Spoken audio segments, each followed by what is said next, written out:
नमस्कार, स्वागत है आप सभी का be wealthy help live session में। आज का be wealthy help live focus कर रहा है एनआरआईज के सवालों पर। क्यों?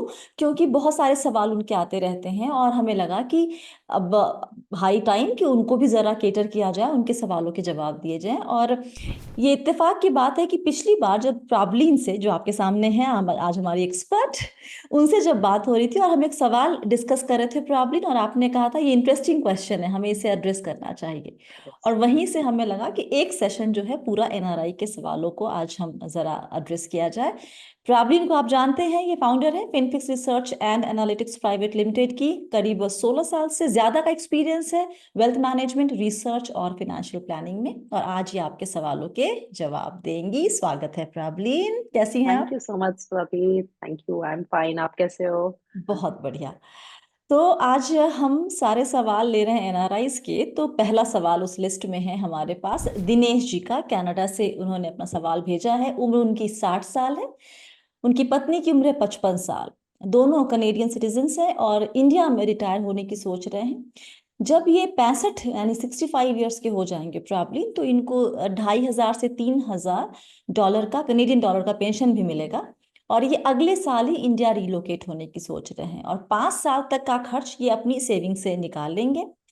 इनकी लिस्ट में एक चीज है, एक बहुत अहम गोल, वो है घर खरीदना जब ये इंडिया में रिलोकेट होंगे। तो जानना चाहते हैं कि कहा है कि please guide us through with your thoughts and suggestions, like how much retirement corpus would be enough to live a decent life in India.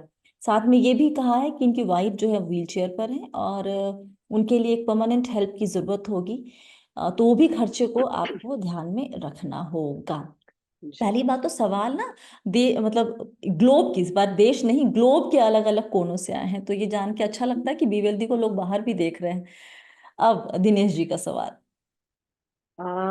Absolutely Swati, जैसे आपने बोला था, इट्स सो नाइस कि आपका व्यूअरशिप अराउंड द ग्लोब है, so that's really nice. जो इनका सवाल है वो थोड़ा सा फेमिलियर है, क्योंकि मैं खुद की sister and I know people who are in foreign countries, और जो आना चाहते हैं। I think as you're in your 50s and 60s, बहुत लोग रिएलोकेट करने का सोचते हैं कि हम्म। वापस इंडिया आ जाए। हम्म। अ, अब इनके क्वेश्चन में बहुत सारे वेरिएबल्स हैं, सो हम एक एक करके उनको उठाते हैं। इन्होंने जो पूछा है कि इंडिया में एक डिसेंट लाइफ जीने के लिए आपको कितना पैसा चाहिए होगा, it will really depend on his lifestyle and the जगह कहाँ रह रहे हैं। अगर अब आप पटियाला में जाके सेटल होते हैं, आपका cost of living will be very different from how it will be in Bombay. तो क्योंकि इन्हें जगह स्पेसिफाई नहीं की है, तो भी मेरे ख्याल से इनको क्योंकि इनकी वाइफ की रिक्वायरमेंट भी है, with more house hold help इनको चाहिए होगा। मुझे ऐसा लगता है कि कंफर्टेबल लिविंग के लिए इनको एक 1.5 करोड़ का, सॉरी 1.5 लाख का एक फिगर अपने माइंड में रख के चलना चाहिए for a monthly expense. Hmm. Although ऐसा हो सकता है कि इनका कल को 70-80 हजार में पूरा खर्चा हो हो जाए। जाए, but I feel that about 1.5 lakhs का एस्टिमेट लेके ये चले, बिकॉज सेफ रहेगा। अगेन हमें इंफॉर्मेशन नहीं है काफी चीजों की। इंडिया आके क्या वो गाड़ी रखना चाहेंगे, इंश्योरेंसेस जाएंगे, हेल्थ का भी क्या स्टेटस है। सो बहुत सारे इंश्योरेंसेस वेरिएबल्स हैं का, जिसको हम, यस, हाँ, जिसकी यस, जानकारी एड्रेस, हमारे पास नहीं है। हाँ। एब्सोल्युटली। तो अगर हम ये 1.5 लाख का मंथ का स्वाति फिगर लेके चलते हैं, and हम कहते हैं ये 65 से उनको रिक्वायरमेंट होगी, and let's say till about 90 years, तो उसके लिए इनको एक जो कॉर्पस चाहिए, that will be about 6 crore, hmm. Upwards of 6 crore. Hmm. Minimum इनको 6 करोड़ चाहिए उस चीज को मैनेज करने के लिए। The good part in his case is that इनको क्योंकि कुछ पेंशन आनी शुरू हो जाएगी, जिसको अगर हम 60 से मल्टीप्लाई करें, सो इनको एक्चुअली 1.5 पौने 2 लाख के बीच का मिलेगा। इंडियन करेंसी में वो अमाउंट आएगा। हम्म। बट अब ये उसको कैसे मैनेज करना चाहते हैं, क्या ये लमसम ला के इंडिया में इन्वेस्ट करेंगे पहले अपना, और उससे कल को SWPs करेंगे, हम्म। इन्वेस्टमेंट बकेट्स बनाएंगे, या कैसे खर्चा मैनेज करेंगे, और अपनी पेंशन को कनाडा में जमा होने देंगे और फिर may be 6 monthly India move किया करें। सो आई थिंक ये तो छोटी छोटी चीजें हैं जो आगे चल के उनको डिसाइड करनी पड़ेंगी, और उसके बेसिस पे कुछ फैक्टर्स चेंज हो हम्म। सकते हैं। But hmm. अप्रोक्सीमेटली अगर हम एक लमसम की तरह देखें, तो मिनिमम 6 करोड़ इनको डेफिनेटली इंडिया लेके आने चाहिए। ये मैं इनके घर के खर्चे के लिए बोल रही हूँ, with 1.5। And then is of course जो घर खरीदना चाहते हैं, अगेन दैट विल बी आप कितना भी इंडिया में, आई थिंक रियल एस्टेट की मार्केट भी बहुत ज्यादा वेरीड है।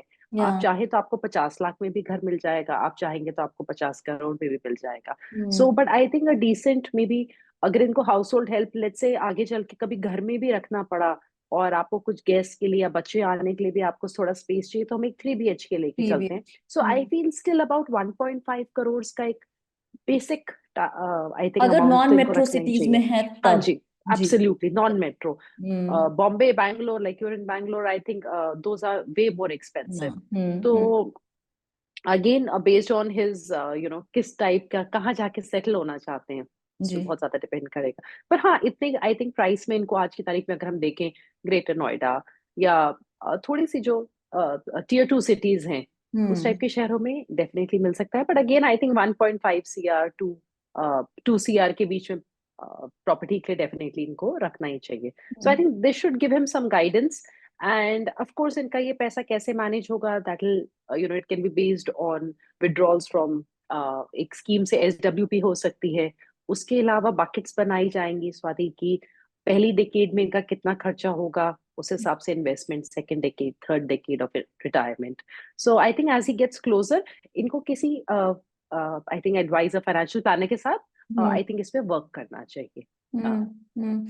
अच्छा, तो इससे बेसिकली हमें एक चीज इस सवाल और जवाब से समझ में आ रही है कि अगर कोई भी ये प्लान कर रहे हैं कि वो अभी भले ही बाहर हो लेकिन वो रिटायरमेंट के बाद इंडिया वापस आना चाहेंगे, जी तो किस शहर में रहना है, ये तय करना बहुत जरूरी है। पहली चीज वो एब्सोल्युटली। जानकारी जब तक आपके पास नहीं है शायद, तो आपको अपना कॉस्ट ऑफ लिविंग भी कल ही इनफैक्ट मेरी नेबर हैं, वो लोग अभी यूएस शिफ्ट हुए हैं, ऑस्ट्रेलिया में थे पहले, और वो मुझसे पूछ रही थी कि स्वाति यहाँ पर कितना खर्चा होगा महीने का, और यही मेरे दिमाग में भी आया था कि तुम्हें रहना कहाँ है। तुम्हें मैसूर में रहना है तो तुम्हारा खर्चा बहुत अलग हो जाएगा, लेकिन अगर तुम बैंगलोर में रहना चाहोगे तो फिर वो कैलकुलेशंस अलग हो जाती है। तो ये बहुत एब्सोल्युटली। ज़रूरी है आपके लिए फिगर आउट करना कि आप किस शहर में रहना चाहते हैं, उसके हिसाब से अपना खर्चा आप तय करेंगे। One small thing, Swati, मैं इनके ऐड करना चाहूंगी that as an NRI he is eligible to buy insurance in India, health hmm. insurance। और इनका वाइफ का अगर कुछ भी मेडिकल चलता है, तो I hmm. Think before coming back, I think इनको अपना इंश्योरेंस भी इंडिया में डेफिनेटली कुछ केटर कर लेना चाहिए। और जो भी ये पैसा अपना मैनेज करते हैं, इनको थोड़ा सा बफर भी बड़ा बना के अपने लिए रखना पड़ेगा in case of any medical emergencies, let's say अगर उनका कवरेज उतना अच्छा नहीं है हेल्थ का। या अगला सवाल कुमार जी का लेते हैं। यूएस में काम करते हैं, उम्र है 34 साल। उनके माता पिता इंडिया में उनके लिए म्यूचुअल फंड में निवेश करते हैं। 80,000 का निवेश है मंथली, और फिलहाल कॉर्पस है 45 लाख। अभी जो निवेश हो रहा है वो माता जी के नाम पर ही होता है। जानना चाहते हैं कि 15-20 साल के बाद उस कॉर्पस को खुद के लिए कैसे इस्तेमाल कर सकते हैं और नेक्स्ट जनरेशन को पास ऑन कैसे कर सकते हैं। क्या प्राइवेट ट्रस्ट सेट करना एक ऑप्शन हो सकता है। साथ ही ये भी लिखा है कि is there anything that my mother should do so that I can keep contributing to the corpus in the future and protect the amount given that I am an Indian passport holder in the US. दो बच्चे हैं, दोनों US citizen हैं। कल को अगर Kumar India move करने का फैसला करते हैं तो बच्चे उस कॉर्पस को कैसे इस्तेमाल कर पाएंगे, ये भी जानना चाहते हैं। बहुत सारी जी प्लानिंग करनी पड़ती है ना, जो बाहर रहते हैं, मतलब इंडिया में रहते बिल्कुल। हैं तो वो अलग तरह की प्लानिंग होती है, लेकिन ये अलग हाँ, लेवल की प्लानिंग करनी पड़ती है। and I think it's not easy, Swati. It's, I think, in fact, much more challenging. Hmm. Uh, अब इंडिया में ये इन्वेस्ट कर रहे हैं अपनी मदर के थ्रू, तो अभी तो जो भी टैक्सेशन पड़ेगा बिकॉज उनकी मदर के नाम पे है। एंड एज जब आप बाहर हैं, आप अपने पेरेंट्स को कितना भी पैसा इंडिया में भेज सकते हैं। तो उनकी मदर उस पैसे से घर खरीदे या म्यूचुअल फंड्स खरीदे, वो बिल्कुल उनकी इच्छा है। तो उनके नाम पे इन्वेस्टमेंट्स हो रहे हैं, तो जब तक उनकी मदर है तब तक टोटली जो भी टैक्स लाइबिलिटी है पर्सनली वो मदर की बनती है। हम्म। सेकेंडली, एज अ यूएस अगर सिटीजन भी हो but person of Indian origin है, या ये इंडियन उस पे है, पासपोर्ट पे और यूएस में है, he can still invest in Indian mutual funds in his name also. Okay. So उस पे कोई बंधन नहीं है। बट हमारे पास रिस्ट्रिक्शन है। हमारे पास अगर 40-45 फंड हाउसेस हैं आज की तारीख में ओवरऑल, तो इनका जो चॉइस है वहां पे रिस्ट्रिक्ट होके करीबन आप मान लीजिए 7 से 10 के बीच में हो जाएगा, जो इजीली अलाउ करते हैं बाहर की इन्वेस्टमेंट्स। और हम्म वहां पे थोड़ा डिक्लेरेशंस का काम होता है कि फर्स्ट इन्वेस्टमेंट्स आपकी तब हो जब आप इंडिया में हैं। ऐसे बहुत फंड हाउसेस हैं जहाँ पे शुरू की इन्वेस्टमेंट फिजिकल फॉर्म में ही हो सकती है, through a physical form in a cheque, let's say. But hmm वो आपकी SIPs उसके बाद कंटिन्यू रह सकती हैं आपके NRE NRO अकाउंट में। सो यहाँ पे छोटे छोटे अगेन वेरिएबल्स होंगे, but parallelly if he is concerned कि अपनी मदर के नाम पे तो कंटिन्यू कर ही सकते हैं, but if he wants he can also have parallel investments in his name. That hmm is one option for him. Hmm और मेरे ख्याल से सिंपल पोर्टफोलियो पैसिव और एक्टिव का बना के चले, उतनी चॉइस इनको जितने हमारे पास फंड हाउसेस अवेलेबल हैं उसमें भी केटर हो जाएगी। हम्म कल को जब इनके mother when she is no more, तो हम्म ट्रांसमिशन होगा। हम्म अगर ये नॉमिनी है तो इनके नाम पे वो इन्वेस्टमेंट्स होंगी। So even at that point इनको अपना KYC तो करवाना ही है, बिना उसके the transmission can not be done. तो मुझे लगता है वैसे भी अपना म्यूचुअल फंड्स का प्रॉब्ली KYC ये करवा के रख सकते हैं। हम्म ट्रांसमिशन के टाइम पे इनके ऊपर कोई टैक्स लाइबिलिटी नहीं आएगी। ओके। बट कल को जब उस पैसे को वो यूटिलाइज करेंगे, लेट से वो 1 करोड़ बन चुका है तब तक पैसा जो भी इनने निवेश किया, और इनके नाम पे वो ट्रांसमिशन अगर उनकी मदर के बाद इनके नाम पे आ जाता है, तब उस पैसे को जब ये यूटिलाइज करेंगे इन द सेंस कि सेल करेंगे या कोई चेंजेस करेंगे पोर्टफोलियो में, उस चीज की टैक्स लाइबिलिटी इनकी होगी। Okay. Now there is a DTA है जो हमारे पास डबल टैक्सेशन अवॉइडेंस अग्रीमेंट है। हम्म उसके तहत आप अगर इंडिया में टैक्स पे कर रहे हैं और आपकी US में भी लाइबिलिटी बनती है, तो आप उसका सिर्फ डिफरेंस पे करेंगे। अच्छा। वैसे भी इंडिया में TDS काट ही लेते हैं NRIs के म्यूचुअल फंड्स पे। So hmm it will depend, let's say कल को ये परमानेंटली इंडिया आ जाते हैं एंड इनका टैक्स स्टेटस ही चेंज हो जाता है, then again things will be different. Hmm now coming to the second question of setting up a private trust. Trust definitely setup करना एक ऑप्शन है, but it's a complex phenomena. Okay. In fact मुझे लगता है मेरी भी नॉलेज अभी इस बारे में लिमिटेड है, तो I am doing a course which is या जिसमें I am studying to be a chartered expert in trust and estate planning.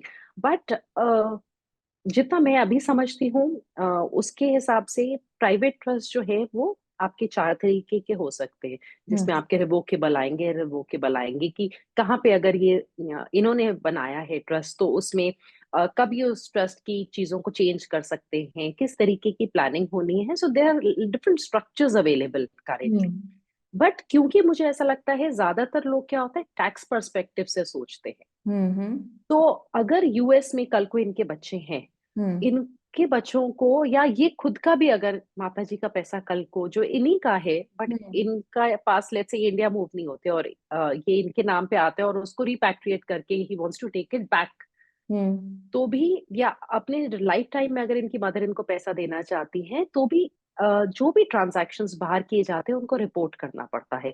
और चाहे वो पैसा ट्रस्ट के थ्रू आ रहा है, चाहे वो पैसा इनहेरिटेंस के थ्रू आ रहा है, उसका सेम फॉर्म जाता है, because he is in the US, he would know that there is a form called the 352 hmm O, जिसको इनको भर के वहां पे बताना पड़ेगा, जहां पे आपकी कोई भी फॉरेन ट्रस्ट की ट्रांजैक्शंस, कोई भी आपने लार्ज गिफ्ट या इनहेरिटेंस आपको मिला है, तो आप रिपोर्ट करेंगे।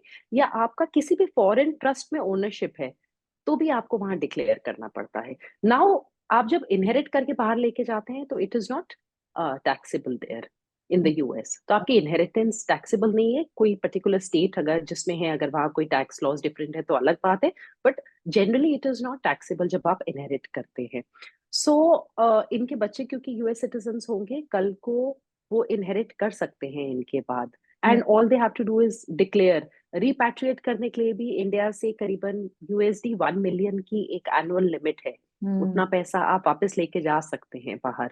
सो there are a lot of options, but I feel that honestly अगर मैं इनको एडवाइस दूं दैट ये इतना कॉम्प्लेक्स, और I think it requires thorough planning probably, मतलब जितना हम लोग यहाँ पे क्वेश्चन आंसर फॉर्म में उनको रिप्लाई कर रहे हैं, उसके hmm beyond I think he should seek professional guidance on how to go about it. हम्म बाकी वो पैसा इंडिया आके कल को यूज करते हैं तो आराम से यूज कर सकते हैं, उसमें कोई दिक्कत नहीं है, और अपने टैक्सेस यहाँ पे करें।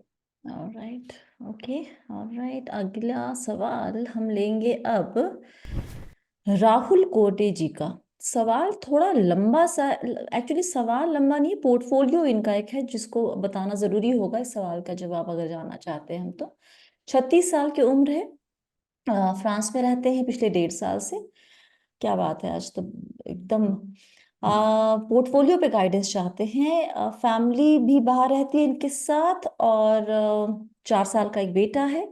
इन्होंने अपना पोर्टफोलियो हमें भेजा है, मैं जरा क्विकली वो पढ़ के बता देती हूँ। इनके पास कुछ म्यूचुअल फंड्स हैं, करीब 10।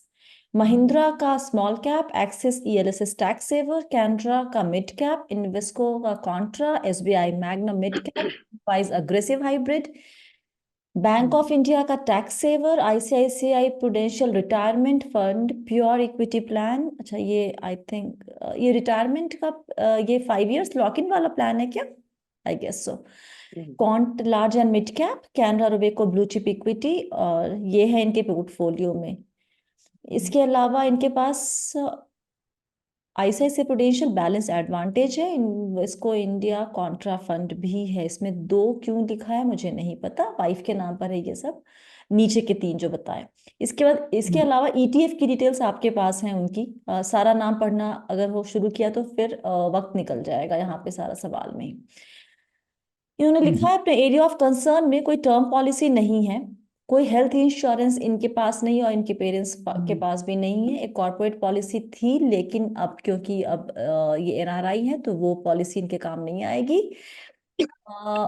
Weather to pay home loan, pay off home loan 9% current rate, और to invest the same money and pay just EMI instead of paying off the what is this advance home loan.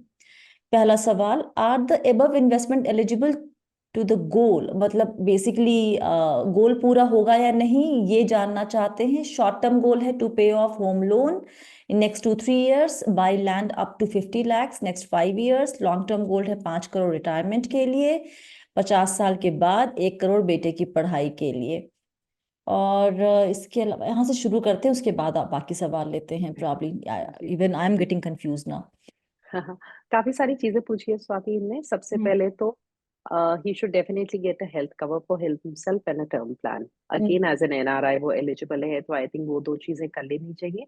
Health cover अगर इनको लगता है कि India में substantial time निकाल लेते हैं तो, या कल को कोई प्रॉब्लम आई तो आना चाहेंगे, तो डेफिनेटली ले ले, वरना टर्म प्लान तो होना ही चाहिए, because life cover is essential and baby काफी छोटा है इनका। Right. Coming to his question की home loan, I think what he is trying to say is कि क्या वो थोड़ा एक्स्ट्रा दे के होम लोन को जल्दी रैप अप करे, but what I will say is कि ही इज ऑलरेडी 36, और ये इनके जो गोल्स हैं मुझे लगता है ये अपनी ईएमआई रेगुलर वाली देते रहे, अपना हम्म। होम लोन अपनी स्पीड से निपटाएं, hmm. And he should utilize the जो भी इनके पास इन्वेस्टेबल सरप्लस है उसको अपनी अपने। इन्वेस्टमेंट्स में फ्यूचर प्लानिंग के हिसाब से डालें।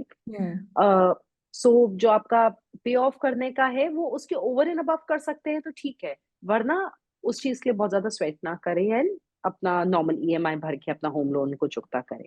हम्म। सेकंड जो ने एक शॉर्ट टर्म गोल बताया है, buy land up to 50 lakhs, I think इसको तो अभी हटा ही दें। हम्म। आप ऑलरेडी होम लोन से जूझ रहे हैं, आपके पास क्यों फाइनेंशियल जमीन एसेट्स पे? बहुत ही कम है, हम्म। और मेरे ख्याल से आप प्लीज इस टाइम पे अपना और पैसा लैंड में लॉक ना करिए। You need something which will grow, which will beat inflation, और जो आपके सामने पैसा होगा कल को अपने खर्चों को मैनेज करने के लिए। सो आई थिंक जो आपका बाइंग लैंड है इसको तो हटा ही देना चाहिए। लॉन्ग टर्म गोल्स इनके दो है, इनने बोला 5 करोड़ का कॉर्पस 1 करोड़ बच्चे के लिए, और ये करीबन इनका जो 50,000 का एक अमाउंट अभी सरप्लस निकल के आ रहा है, probably that is something that he can invest. हम्म। अगर हम, इनने ये भी बोला है कि इनको 50 साल, हजार का एक 55 साल, रेगुलर अमाउंट फिफ्टी 55 साल फाइव की ईयर उम्र से के चाहिए बाद होगा। 50,000 की इनकी जरूरत है बोल रहे हैं, हाँ। जी, अगर आज के हम 50,000 को लेके चल रहे हैं तो तब वो ऑलरेडी 1.25 लाख बन चुका जी होगा जी स्वाति, जी। और उसके लिए इनको करीबन 6 करोड़ तो मिनिमम जमा करना ही करना है, हम्म। जिसके लिए आज की तारीख में इनको एक्चुअली 1 लाख से ऊपर की एसआईपी करने की जरूरत है। बट अभी अगर 50 से शुरुआत कर सकते हैं, 50,000 से, तो जरूर करें। Getting started properly is more important. बहुत ज्यादा फंड्स उठाए हैं, 10 funds, ETFs, again not required. मेरी मुझे रिकमेंडेशन लगता है रहेगी आप ईटीएफ प्लीज। का जो पोर्टफोलियो है इनका ना, वो बहुत, उसकी जरूरत दिख नहीं रही है मुझे इनके पूरे उसमें, एक एक दो नहीं, दो। और उधर भी बहुत ज्यादा है, टैक्स सेवर्स बहुत ज्यादा है। आप इंडिया में ना टैक्स फाइल कर रहे हैं, अब तो हम लोग इंडिया में रह के नहीं ओल्ड रिजीम से कर पा रहे हैं, तो हाँ। ईएलएसएस का सिग्निफिकेंस कम हो गया है। मेरे ख्याल से आप प्लीज एक लार्ज कैप इंडेक्स लीजिए, एक मिड कैप इंडेक्स लीजिए, एक आपके पास ऑलरेडी स्मॉल कैप है आप उसको कंटिन्यू कर लीजिए। आप इन्वेस्ट को कॉन्ट्रा चाहे तो वो कंटिन्यू कर लीजिए, कि 4 फंड्स के साथ अभी आगे बढ़े। 7.5 साढ़े मतलब आपके पास कितना, 12,500 की मान लीजिए आपने 4 SIP कर लिया, मैक्सिमम आप 5 फंड्स रख लीजिए, 50,000 की आप SIP से शुरुआत करो। Hmm. And just start off, and maybe again after a year एक बार रिव्यू कर सकते हैं। But hmm. ये लैंड बिल्कुल अभी भूल जाएं, और उसके साथ साथ इनके बच्चे की एजुकेशन का भी गोल है कि 4, सो उसका एडिशनल SIP का बर्डन आएगा। But at this point Swati, he is already, I feel, थोड़ा जैसे उनने बोला है मैं लेट हूँ क्या एमएफ के लिए, मुझे ऐसा लगता है कि रियल एस्टेट में अगर आप जाने की और कोशिश करेंगे तो आप और लेट हो जाएंगे। हम्म। अभी भी आपके पास टाइम है, यू आर 36, अगर हम 20 ईयर्स भी लेके चले, कंपाउंडिंग का बहुत अच्छा पीरियड मिल सकता है। जी। सो जितनी जल्दी हो सके I think you should get going with a slightly bigger investment in SIPs। Panic के चक्कर में बेवजह के बिल्कुल। एसेट क्लास अपनी पोर्टफोलियो में जोड़ने की कोशिश करेंगे तो जो मेन एसेट क्लास जहां फोकस करना है वहां का फायदा शायद आपको नहीं मिलेगा अच्छे से। और टर्म प्लान और हेल्थ प्लान इज मस्ट, उसको आप एकदम उसमें देरी ना करें। अगला सवाल, एक छोटा सवाल लेते हैं जरा यहाँ पे। मेहर सिंह जी का लेते हैं। कनाडा में रहते हैं, पिछली नौकरी जो इंडिया में थी वहां से हर महीने 37,000 की पेंशन मिलती है। 10 लाख अभी उनकी सेविंग बैंक अकाउंट में है। इन सब को निवेश करने के लिए सलाह दे। सवाल एकदम अधूरा है क्योंकि कितने वक्त के लिए निवेश करना है क्या है कुछ भी नहीं पता हमें। लेकिन यहाँ पे आई थिंक कोर क्वेश्चन वही आता है कि क्या एनआरआईज के लिए इन्वेस्टमेंट और रेसिडेंट्स के लिए इन्वेस्टमेंट का जो तरीका तरीका तो जाहिर अलग है शायद, राइट? तरीका सेम ही है स्वाति, केवाईसी अलग बनती है, केवाईसी। इनकी एनआरआई केवाईसी बनेगी, आपका एनआरओ एनआरई अकाउंट से इन्वेस्टमेंट होगा। हम्म। और कल को जब आप पैसा अगर बाहर लेके जाने की कोशिश करेंगे और रुपी डेप्रिशिएट होता जा रहा होगा, तब आपको थोड़ा नुकसान होगा। बट हम्म। इनका तो पैसा इंडिया में पड़ा है। हम्म। तो इस पैसे को तो डेफिनेटली निवेश कर ही लेना चाहिए, और मुझे लग रहा है जो इनका 10 लाख जमा हुआ है, प्रॉबेबली वही इनकी पेंशन मेरे ख्याल से शायद पड़ी रहती होगी, तो हम्म। उससे शायद जमा हो गया होगा। तो हम्म। 37 की पेंशन आ रही है, 35 की SIP तो आराम से कर सकते हैं एटलीस्ट। अमाउंट आपका इंडिया में, जो इंडिया में भी इन्फ्लेशन काफी है, और जितने लोग बाहर से आते हैं, जितने हमारे रिलेटिव्स आते हैं, I think all of them feel कि India is not at all cheap now. एक टाइम पे आते थे जब बाहर से, तो मुझे लगता था उनको आई थिंक ज्यादा ईज लगती थी in shopping in. Now everybody says कि okay no, India has become expensive. ये तो भी इंडिया में मुझे रह के, कल सुनने को हाँ मिला जी, है अपने नेबर जी, से कि जी, क्योंकि मेरे दिमाग में उसकी शादी को शायद 10 या 12 साल हो गए, उसके उसी वक्त वो ऑस्ट्रेलिया चली गई थी। तो वो अभी जब आती तो बोलती है कि मेरे दिमाग में अभी भी वही इंडिया वही प्राइसेस दिमाग में घूमते हैं। तो मैं जब कुछ पे करती तो मुझे बड़ा शॉकिंग सा लगता है कि इतना महंगा यहाँ पर भी हो गया है। एब्सोल्युटली। इनफैक्ट हम कुछ चीज मंगवाना भी चाहते हैं, और अगर हम कंपेयर करते हैं तो हम सीधा बोल देते हैं कि नहीं, हमें इंडिया में भी उतने का ही पड़ रहा है, सो उतने का आप मत पड़ेगा। लाओ बाहर से। हम्म। सो हम्म। सो 35,000 की SIP से शुरुआत कर लें। अगेन सिंपल स्ट्रक्चर रखें, large cap index, mid cap index, एक स्मॉल कैप फंड, एक फ्लेक्सी कैप फंड जोड़ लें स्वाति। हम्म। इन्वेस्टमेंट करते रहें, 15 साल भी अगर इनका पैसा रहा तो करीबन 2 करोड़ जोड़ लेंगे हम्म। इस SIP से। और जो इनका लमसम है उसमें से मे बी 5 लाख ये फ्री रख सकते हैं कि कभी इंडिया आए तो खर्चों के लिए। और मेरे ख्याल से 5 लाख इनका लमसम भी निवेश हो सकता है। ये मैं लॉन्ग टर्म का मान के चल रही हूँ, क्योंकि कोई गोल होराइजन उनका कुछ भी मेंशन नहीं है। ओके। अगला सवाल एम पारिक जी का है। इन्होंने लिखा कि ये रेगुलरली हमारा वीडियोस देखते हैं और सवाल ये है कि उम्र 44 साल, एनआरआई हैं, फिक्स डिपॉजिट में 45 लाख रुपए हैं इनके पास फिलहाल। एनआरआई सेविंग अकाउंट में 15 lakhs, mutual fund investment one with broker A, 80% equity 20% debt, current value 19 lakhs, SIP 17,500 monthly. Broker B के साथ जो है वहाँ 50% large cap, 25% mid cap, 25% small cap, वहां पर वैल्यू है 9 लाख, SIP है 12,000 की। प्योर इक्विटीज इन्वेस्टमेंट की वैल्यू है 19 से 20 लाख के बीच, एनपीएस में 2.4 lakhs। जितना अभी I would like to know based on the current investment I have done so far, I want to generate 1.5 lakhs monthly income for the rest of my life starting when I don't know. So, for how many years I need to keep investing to achieve this figure? And if I need to think retire early or achieve financial independence, retire early, fire status, how long I'll have to work or create a corpus to achieve this figure? इनका भी एक loan भी है 14 लाख का। तो basically ये तुरंत ही I guess चाहते हैं जनरेट करना अपने लिए मंथली इनकम, रिटायरमेंट एकदम सामने ही इनको दिख रहा तुरंत तो नहीं हो पाएगा स्वाति। है। मैं जो अभी इन्वेस्टमेंट्स कर रहे हैं इसमें तो पहले एक तो मैं चेंज बोलूं, जो इनका फिक्स डिपॉजिट में पैसा रखा है 45 लाख, इसको तो इनको मार्केट्स में डालना ही पड़ेगा। जी। अगर ये थोड़ा भी पास पहुंचना चाहते हैं अपने गोल के। हम्म। इनकी जो इन्वेस्टमेंट्स हैं, जितना इनको एक्चुअली में पैसा चाहिए, और मैं तो 55 ईयर्स की एज को लेके चल रही हूँ, हम्म। तब इनको करीबन 6 सवा 6 करोड़ चाहिए होगा। ओके। और अगर हम ये 45 लाख को मूव करते हैं हम्म। एफडी की जगह, अब हम म्यूचुअल फंड्स में डालते हैं, तो भी इनको एडिशनल एसआईपी करनी है करीबन 70,000 की। तो अभी तो ये अर्ली रिटायरमेंट के बिल्कुल पास भी नहीं है। सो एटलीस्ट 55 ईयर्स का अपना टारगेट बना के चले, बिकॉज हमें एक 10 साल मिनिमम आपको कंपाउंडिंग को देने पड़ेंगे। Otherwise the amount of investment that has to make बहुत ज्यादा हाई हो जाएगी। अ, तो अगर हम 55 ईयर्स मान के चले कि उस टाइम तक इनको अपना कॉर्पस जनरेट करना है, तो भी इनको एक एडिशनल एसआईपी ऑफ 70 करने की जरूरत है। और इनका जो फिक्स डिपॉजिट है इनको म्यूचुअल फंड्स में मूव कर लेना चाहिए। बाकी जैसी इन्वेस्टमेंट्स है वैसी कोई स्कीम्स वगैरह मेंशन नहीं है, क्योंकि बट अपनी इन्वेस्टमेंट्स को अदरवाइज कंटिन्यू कर सकते हैं। अगर ये अपनी एफडी को नहीं मूव करते हैं तो I think that will be, वहां पे एक तरीके की अपॉर्चुनिटी कॉस्ट आ रही है। बिकॉज सी कि अभी इनके पास ऑलरेडी टाइम कम है। इनके पास एक बफर है इनके सेविंग अकाउंट में 15 लाख का, आई थिंक उसको लेके चले, हम्म। डाइवर्ट करे, एंड एक आगे करीबन 10 to 11 ईयर्स का होराइजन रखें अपने लिए। तो इफ यू तुरंत वांट्स टू रिटायरमेंट इन्वेस्ट एकदम नहीं है, 10 कम से कम 10 साल अभी और काम 10 साल, करें और निवेश करें। मतलब आप मान लीजिए अभी अगर हम लोग कैलकुलेट कर रहे हैं 55 पे इनको 6 सवा 6 करोड़ चाहिए, 6.5 करोड़ चाहिए, और 50 पे तो भी रफली the figure will remain the same. So I don't think that in next 6 years he will be able to generate. Okay. Gokula Ramanan ji का सवाल है, अबू धाबी में काम करते हैं, उम्र है 44 साल। 2024 जनवरी में सैलरी बढ़ गई है, अभी करीब इन्होंने लिखा है कि 8,000 दिरहम इनकी सैलरी है।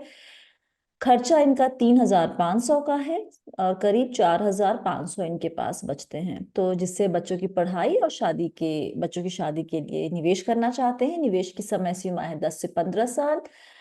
फिलहाल मेरे पास 15 लाख है एनआरईएफडी में, इंडिया में खुद का घर है। निवेश कैसे और कहाँ करना है इसकी सलाह चाहते हैं। जी, गोखला जी के लिए स्वाति, सबसे पहले तो थोड़ी थोड़ा सा मैं ज्ञान बांटूंगी कि उनने रिटायरमेंट को मेंशन नहीं किया है, तो मुझे लगता है शादी का गोल बिल्कुल पीछे होना चाहिए। आप पढ़ाइए बच्चों को, हम्म। एंड अपना रिटायरमेंट को आप आगे रखिए। शादी का मेरे ख्याल से कम खर्चे में भी हो सकता है, कहीं पे कोई स्टैंडर्ड इसका रूल नहीं है। आप जितना ज्यादा चाहें जितना कम चाहें आप खर्च सकते हैं, सिंपल मैरिजेस कर सकते हैं कल को बच्चे की। हम्म। अगर अभी हम ये मान के चलते हैं जो इनके पास 15 लाख का एफडी है, वो मुझे लगता है बफर की तरह रखे, बिकॉज 3 बच्चे हैं, लाइबिलिटी काफी है, तो उतना हम्म। तो मेंटेन करें। पर इनके पास 1 लाख महीने का फ्री है, जो अभी एसआईपी के जरिए डाल सकते हैं 10 से 15 साल में। और अगर ये पैसा अगर हम 12% के रिटर्न पे भी कैलकुलेट करें तो 10 साल में करीबन 2 करोड़ के ऊपर ये जमा कर लेंगे, हम्म। 2.3 2.5 के अराउंड। और 15 साल तक रहता है तो 5 crore. But the better way to plan is कि इनके बच्चा एक 10 ईयर्स का, एक 8 ईयर्स का, एक 6 ईयर्स का है, तो थोड़ा सा एक एस्टिमेट लेके चलें कि भाई कॉलेज का खर्चा कल को कितना होगा, सो दैट इनको थोड़ा रियलिस्टिक आइडिया लगे कि कौन से गोल्स कितना इजीली अचीव हो रहे हैं। हम्म। अगर प्राइवेट कॉलेज में जाएंगे तो खर्चा ज्यादा होगा, सो हम्म। काफी इनका शायद कॉर्पस अपने बच्चों की एजुकेशन में निकल जाए। प्लस इनने वैसे अपने घर का कल को ये किस टाइप का लाइफस्टाइल लेके कितना रिटायरमेंट ले जाएंगे, उस चीज को लेके इनने बहुत ज्यादा कुछ मेंशन नहीं किया, इनफैक्ट वो गोल ही मेंशन नहीं किया। But having said that, I feel अभी सिंपल एक स्ट्रैटेजी के साथ अगेन चले, अपना आप निवेश करिए। आप large cap fund, mid cap fund उठा लीजिए, सिंपल। उसके साथ एक फ्लेक्सी कैप फंड उठा लीजिए, एंड आई थिंक बिकॉज इनके पास होराइजन है, फ्लेक्सी की जगह चाहे मल्टी कैप उठा ले स्वाति, और एक स्मॉल कैप जोड़ ले। 4 5 फंड के साथ बेसिकली एक अपने निवेश की शुरुआत करें। हम्म। अच्छा होराइजन है, अचीवेबल होंगे इनके गोल्स, बट अपनी रिटायरमेंट को भी डेफिनेटली साथ में रख के चले वहां पे, that is very important. Hmm. And अच्छा। फिर थोड़ा सा इंक्रीमेंटल इन्वेस्टमेंट एज इन मैंने इनका जब भी वो बढ़े, जी। इनकम बढ़ता है। अच्छा, ये तो आखिरी सवाल था हमारे सेशन का। जाने के पहले प्रावलीन, क्योंकि अब आप पढ़ाई भी कर रही हैं इसी चीज की, फोकस करेंगी आप एनआरआईज के सवालों पर आगे चलते हुए भी, कोई आपके लिए टेक अवे या फिर कुछ पॉइंटर्स कि उन्हें एनआरआईज को किस तरीके से अपने इन्वेस्टमेंट को अप्रोच करना चाहिए, अगर वो इंडिया में निवेश कर रहे हैं तो, या फिर इंडिया वापस आने की सोच रहे हैं तो, कुछ पॉइंटर्स आपके जहन में? मेरे ख्याल से स्वाति, एक तो ये बहुत इंपॉर्टेंट है कि ज्यादातर इन्वेस्टर्स क्या होता है, अराउंड द रिटायरमेंट टाइम आना चाहते हैं वापस, कि आपको रिक्वायरमेंट शुरू हो जाएगा इनकम का, तो प्लीज आप आने से कुछ साल पहले अपना पूरा यहाँ पे सेटअप कर लीजिए, अपने पैन कार्ड्स बना लीजिए। आधार आपका लगातार 6 मंथ्स रहने के बाद ही इंडिया में बनता है। हम्म। बट एज एन एनआरआई आप निवेश करना शुरू कर सकते हैं। तो आप बाहर से भेजते हैं, इंडियन करेंसी डेप्रिशिएट हो रही है, तो वैसे भी वो ज्यादा ही बन जाती है। तो उस पैसे को आप जरूर इंडिया में ड्यूरिंग योर वर्क ईयर्स, वहां पे अगर आपका प्लान है फ्यूचर में आने का, आप निवेश करिए, ताकि आपको इंडिया में आपकी इन्वेस्टमेंट्स को थोड़ी सी कंपाउंडिंग का टाइम मिल जाए। हम्म। स्पेशली अगर आपको एसडब्ल्यूपी करना है, so you can have a large cap fund, you can have a multi asset fund जिनमें आपके निवेश हो, ताकि कल को आप उनसे एसडब्ल्यूपी करें। फिर हम्म। आपकी कुछ निवेश लॉन्ग टर्म के हिसाब से होनी चाहिए, जिनको आप छेड़ेंगे नहीं जब आप इंडिया आते हैं। So I hmm. Think investing, starting that process of investing before coming to India. और हम्म। क्योंकि वो डॉलर्स में यूजुअली भेजते हैं, तो थोड़ी रकम भी स्वाति वो काफी बन जाती है इंडिया आके। तो राइट। मेरे ख्याल से वो एक इम्पोर्टेंट चीज है। हेल्थ कवर्स और जो बाहर के, उनके पास जितना इन लोगों को सोशल सिक्योरिटी और वो सब बाहर मिलता है, इंडिया में कुछ नहीं होगा जब तक वो अपने आप नहीं खरीदेंगे। तो हम्म। अगेन बहुत इंपॉर्टेंट है कि अपना हेल्थ का वो यहाँ कवरेज ले लें। Hmm. And then again I think being in touch in communicating अपने पीयर ग्रुप के साथ, बिकॉज उससे उनको एक रियलिस्टिक आइडिया मिलेगा कि इंडिया कितनी तेजी से, मेरे ख्याल से जिस तरीके से चीजें एक्सपेंसिव हो रही हैं, जी। बाहर लोगों को बहुत ज्यादा क्वालिटी लाइफ की आदत पड़ जाती है। हम्म। एंड इंडिया में क्वालिटी लाइफ के लिए you have to spend a lot. Like बोलना इजी है कि हम सिंपल क्वालिटी लाइफ चाहते हैं, but just to get those two things as a hmm. Combination आपको बहुत ज्यादा स्पेंड करना पड़ेगा। Hmm. So that is there. And I think उसके अलावा जब इंडिया आए, make use of that time. आप प्लीज अपने बैंक अकाउंट्स को, एवरीथिंग आपके ऑनलाइन प्लेटफॉर्म्स, जितने आपकी चीजें आप एनेबल कर सकते हैं, उनको उतना एक्टिव रखिए। हम्म। एंड बेसिकली अपने प्रोसेसेस को आप जितना मेरे ख्याल से स्ट्रेंथन कर सकते हैं उतना जी। आप करिए। अगर कहीं नेम मिसमैचेस हैं, वो करेक्शंस करवा लीजिए। उस तरीके की मेरे ख्याल से चीजों पे भी बहुत ध्यान देना चाहिए। Okay. Thank you so much Pravleen, वक्त निकालने के लिए, और आज स्पेशल सवालों के जवाब बड़े ही आसानी से और डिटेल में देने के लिए thank you so much. Thank you Swati for inviting. और इसके साथ ही आज यहाँ be wealthy help live session में फिलहाल इतना ही। अगर आप भी इंडिया से बाहर रहते हैं और आपके पास भी सवाल हैं, निवेश कर रहे हैं इंडिया में, एनआरआई हैं, और आपके मन में भी कुछ उलझन है, तो हम कोशिश करेंगे उन सवालों के जवाब भी आपको देने के लिए। सवाल जहाँ भेजना है, ईमेल आईडी और व्हाट्सएप नंबर, वो दोनों आपको आपके स्क्रीन पर मिल जाएंगे, और अभी डिस्क्रिप्शन बॉक्स में भी आप देख सकते हैं। याद रखिए, आप हैं मेरे यानी स्वाति के साथ, और हम सब हैं बहुत ही सावधानी और समझदारी के साथ अमीर बनने के सफर पर। वक्त देने के लिए शुक्रिया। आप सभी को बहुत सारा प्यार और दुलार। Stay blessed, healthy and be wealthy.